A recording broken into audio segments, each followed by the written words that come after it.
A groundbreaking study has shown that we might have been wrong about the age of the universe. It suggests the universe is almost twice as old as previously calculated, proposing an age of 26.7 billion years. This revelation emerged from analyzing data from the James Webb Space Telescope's first year of observations, where it utilized its remarkable capabilities to observe infrared light and explore the early universe. The Webb Space Telescope's discovery of high-redshift galaxies, more massive than expected, has challenged our current understanding of cosmology, leading astronomers to question the mechanisms of galaxy evolution and even the occurrence of the Big Bang.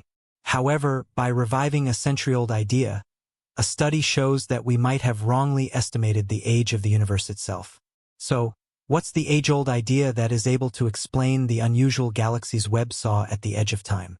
What's the evidence in favor of the revised age of the universe? Finally, and most importantly, if the universe is really 26.7 billion years old, how does this impact our understanding of the cosmos? To understand this discovery, it's important to revisit the 1920s when a single equation changed the course of astronomy. In the early years of that decade, the prevailing belief was that the universe remained static, showing neither expansion nor contraction. However, American astronomer Edwin Hubble's observations shattered that notion. He found the galaxies in deep space were actually moving away from us, and even more remarkably, there was a pattern to this motion. The farther a galaxy was from us, the faster it was receding. So, if v is the velocity of recession and d is the distance to that galaxy, then v is directly proportional to d. This seemingly simple relationship gave birth to one of the most controversial numbers in astronomy, the Hubble Constant. It stands as a crucial parameter that describes the behavior of the universe, revealing the rate at which it is expanding. Assuming a constant rate of expansion throughout history, the galaxies moving away from each other must have been closer together in the past. By tracing back in time, we reach a moment when all matter and radiation in the universe would have been concentrated in a small region, the beginning of the universe, also known as the Big Bang, from which the universe rapidly expanded. This expansion's timescale is known as the Hubble time, corresponding to the duration of the universe's expansion or simply the age of the universe. Mathematically, it's the reciprocal of the Hubble constant. Hubble's observations also unveiled an important consequence of the universe's expansion: the stretching of light resulting in what we know as redshift.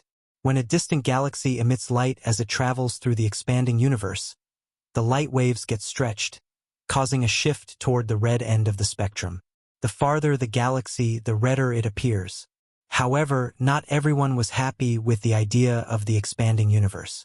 One of them was the famous Swiss astronomer Fritz Zwicky.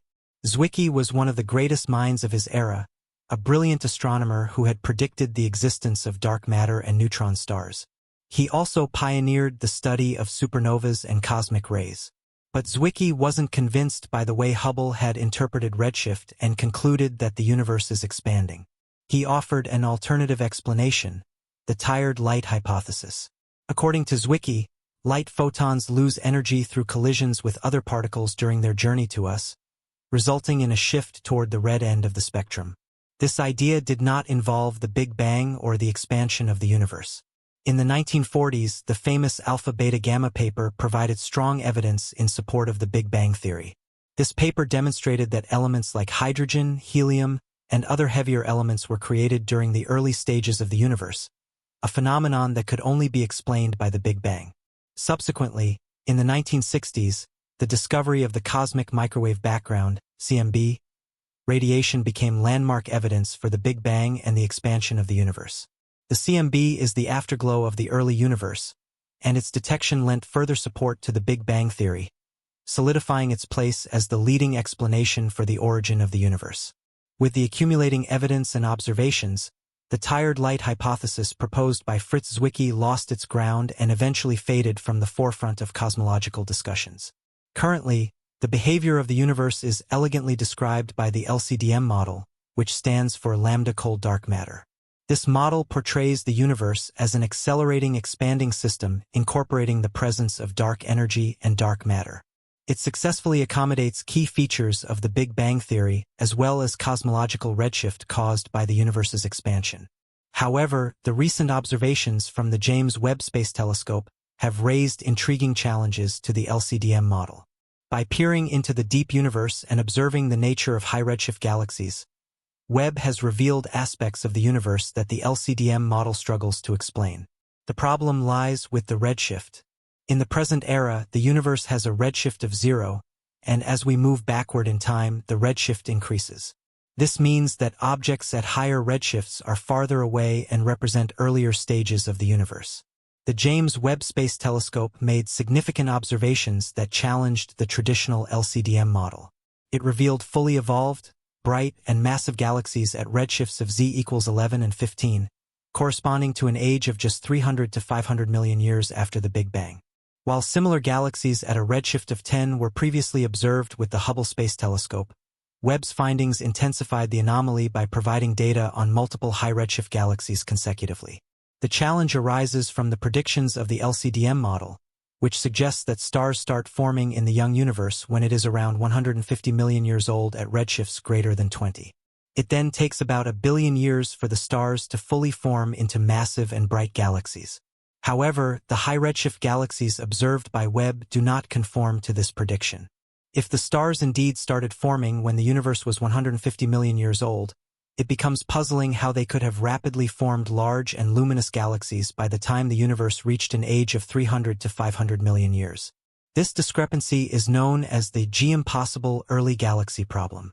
Naturally, some astronomers question the occurrence of the Big Bang, and others wonder if there is any missing link in the star and galaxy formation mechanism. The conundrum is that there is observational evidence for the existing theories, so no one knows where the science is going wrong. But as it turns out, the simplest explanation could be the miscalculated age of the universe. And this is where the forgotten idea of Fritz Zwicky re-enters the scene. You must be familiar with the concept of angular size and angular diameter distance. If we know the angular size and the physical size of an object, we can determine how far it is, or the angular diameter distance. Also, from daily life experiences, we know that as the distance to the object increases, its angular size decreases. The same principles apply to galaxies in deep space, but up to a certain limit. As we observe galaxies at greater distances, their angular size appears to decrease gradually until we reach a turning point at a redshift between 1 and 1.5. Beyond this redshift, the angular size starts to increase again because the expansion of the universe becomes more pronounced.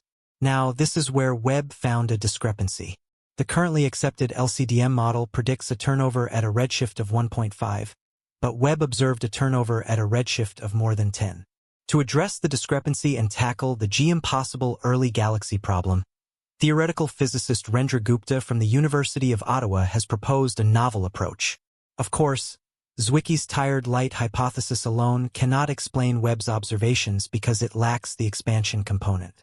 Therefore, in addition to the tired light hypothesis, he introduces an idea called the carrying coupling constant or the CCC model. According to this model, the fundamental constants such as the speed of light, Planck's constant, and the gravitational constant are not constant in time. Instead, they undergo variations that extend the timeline of the universe's evolution.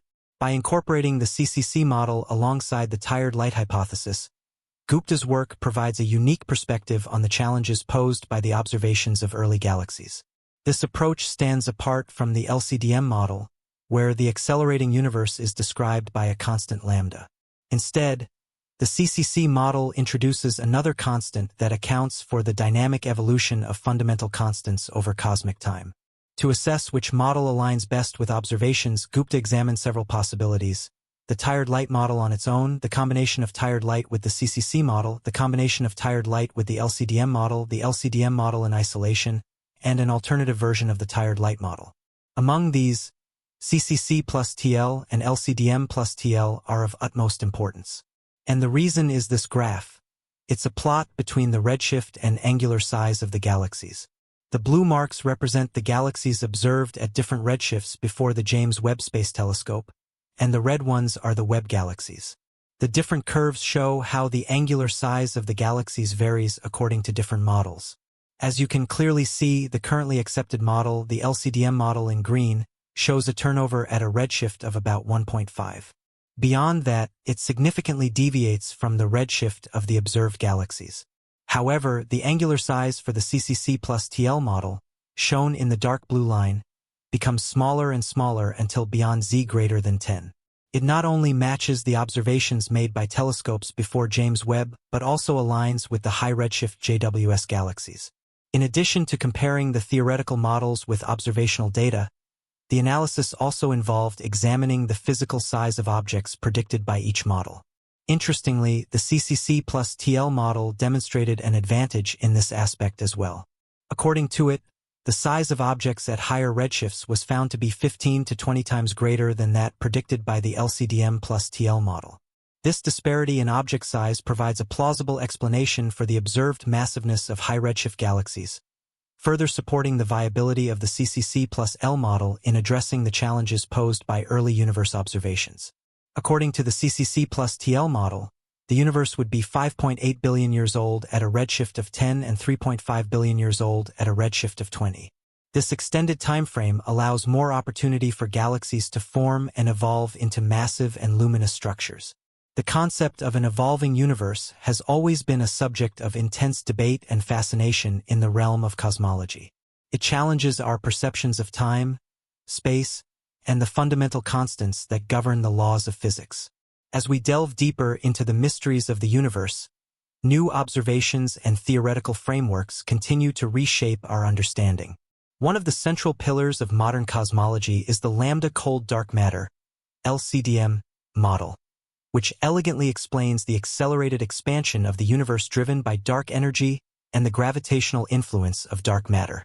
This model has successfully accounted for various phenomena, including the cosmic microwave background, CMB, radiation, and the distribution of galaxies on large scales.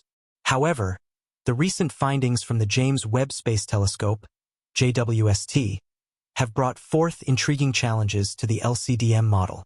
By peering deeper into the cosmos than ever before, JWST has uncovered a population of early galaxies that appear unexpectedly massive and bright at extremely high redshifts. These discoveries have raised fundamental questions about the timeline of galaxy formation and evolution. In particular, the observed galaxies at redshifts of 10 and beyond defy the predictions of the LCDM model, which suggests that significant star formation should not have occurred until the universe was around 150 million years old. Yet, here we observe galaxies that seem to have formed complex structures much earlier, within 300 to 500 million years after the Big Bang. The discrepancy, known as the G-impossible early galaxy problem, challenges the conventional wisdom of cosmic evolution as described by the LCDM model. It suggests that either our understanding of the early universe's dynamics is incomplete, or there are fundamental aspects of physics and cosmology that we have yet to grasp. In response to these challenges, alternative theories and models have been proposed to reconcile the observations with existing cosmological frameworks. One such approach is the tired light hypothesis reintroduced in conjunction with the carrying coupling constant, CCC, model by theoretical physicist Rendra Gupta. The tired light hypothesis posits that the redshift observed in light from distant galaxies could be attributed to the gradual loss of energy due to interactions with other particles during its journey through space. While initially dismissed in favor of the expanding universe theory, recent observations have prompted a reconsideration of Zwicky's original idea in light of new data. Gupta's CCC model takes this a step further by suggesting that fundamental constants such as the speed of light or Planck's constant may not be constant throughout cosmic history. Instead, they could vary over time, influencing the observable properties of light and other cosmic phenomena. This alternative framework provides a fresh perspective on how we interpret the observed high redshift galaxies. By allowing for variations in fundamental constants, the CCC model extends the timeline for galaxy formation and evolution, potentially resolving the discrepancies seen in the LCDM model. Moreover, the CCC model's predictions align more closely with the angular size-redshift relationship observed by JWST. Unlike the LCDM model, which predicts a turnover in angular size at lower redshifts, the CCC model predicts a continuation of decreasing angular size at higher redshifts, consistent with the observations of early galaxies. These insights underscore the dynamic nature of cosmological inquiry and the importance of integrating new observations with theoretical advancements. As technologies like JWST continue to push the boundaries of astronomical discovery, they provide crucial data points that challenge existing paradigms and inspire new avenues of research. In the quest to unravel the mysteries of the universe's origins and evolution, each discovery brings us closer to a more comprehensive understanding of our cosmic journey. Whether through refining existing models or embracing alternative theories, cosmologists are poised to explore new frontiers and uncover the profound truths that lie beyond our current grasp.